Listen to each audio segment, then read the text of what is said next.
so much.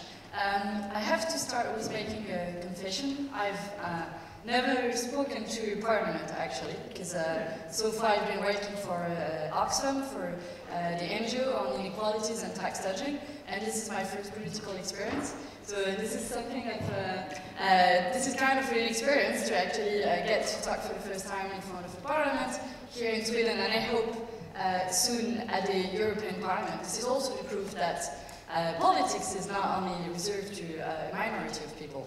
Now to get to your point, you know, when I was working for Oxfam, we wrote a report that was called Europe for the Many, Not for the Few, and I was kind of thrilled to hear that a few speakers before have actually mentioned quite a few data that we've been working on. So I see this commitment as a form of continuity.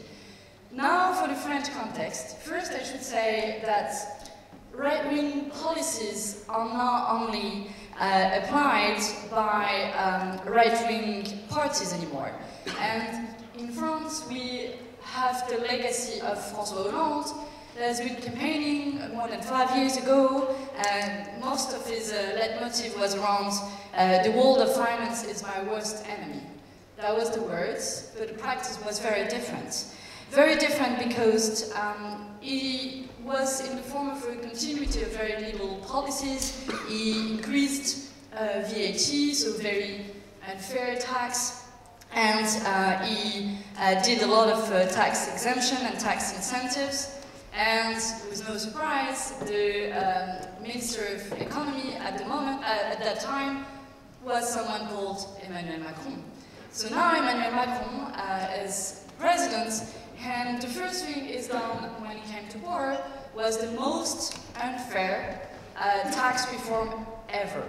He cut 12 tax, he decreased corporate income tax, no single measure on tax dodging, to fight tax dodging. And he increased another unfair tax that is called CSG, which is for social protection, but it's very unfair because that's the same percentage for everyone. And this was a year ago, and the context in which I'm speaking about France, and you've probably heard about, is one of the most powerful and one of the longest social movements ever in France that is called the Yellow Vest. And what are these people saying? It's precisely that we as French people, we are suffering from this very unfair tax policies, and we are paying the price of this race to the bottom that the European Union is leading. And if we continue at that path, corporates and corporations will pay no single tax in 2050. So the impact is that we are paying the price of those that are not willing to pay taxes anymore with the help of our governments. And of course we can target tax havens in the European Union, we can target Ireland, we can target Luxembourg, but they're taking everyone into their race to the bottom. And France, that used to have a 33% corporate income tax, has decreased it down to 25% by 2022. And this is the clear example of how it's going down.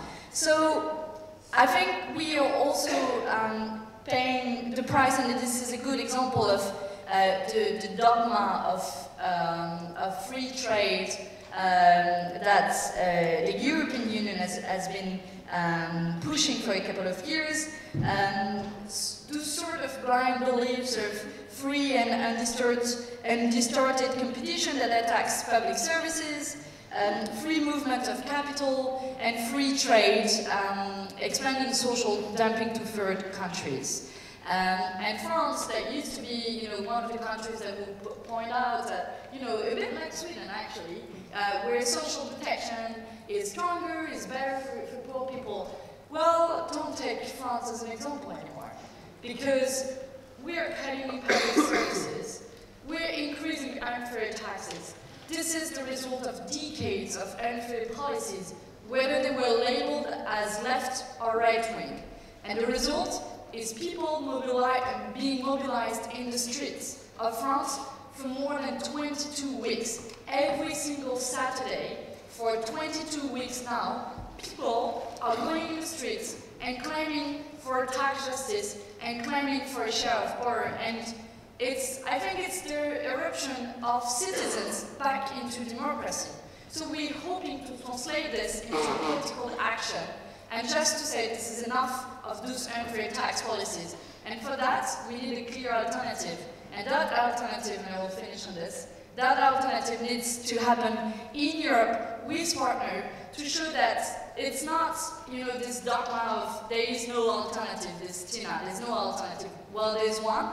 And one is that we need a clear stop and alternative to those EU treaties that organize this social dumping, this tax evasion, and implement this free trade. And hopefully we'll do this all.